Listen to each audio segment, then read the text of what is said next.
In today's video, I'm going to teach you how to sync Google Calendar with Apple Calendar. First, grab your iPhone and open the Settings app. Scroll down until you see Calendar, then tap it. This is where you manage how your iPhone connects to different calendar services. Next, go into Accounts, choose Add Account, and select Google. You'll be prompted to sign into your Google account. Follow the on-screen steps to authenticate. Depending on your setup, you might confirm with a passcode, Face ID, or Touch ID. If you see a request to allow access, continue through. This simply lets your iPhone connect to your Google services. After signing in, you'll see a list of items your iPhone can sync, like mail, contacts, and calendars. Make sure the calendar switch is turned on. This is the key setting that actually brings your Google events into Apple Calendar. When that's enabled, tap Save.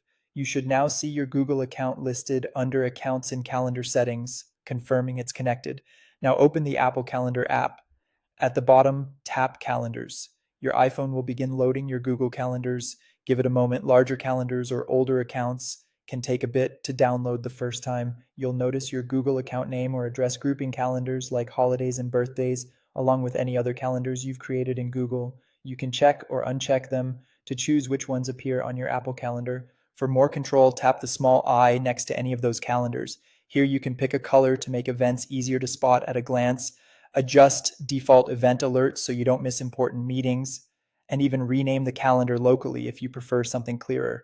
These changes help keep your schedule organized while keeping your underlying Google data intact. If your events don't show up right away, that's normal. Syncing can take a few minutes, especially on the first setup. Keep the calendar app open for a bit or refresh the calendars list and they should populate shortly.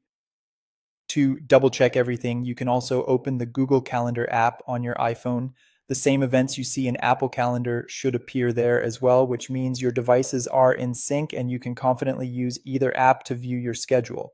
And that's it. If you found this tutorial helpful, don't forget to like this video and subscribe to my channel for more Google Calendar tips and tutorials.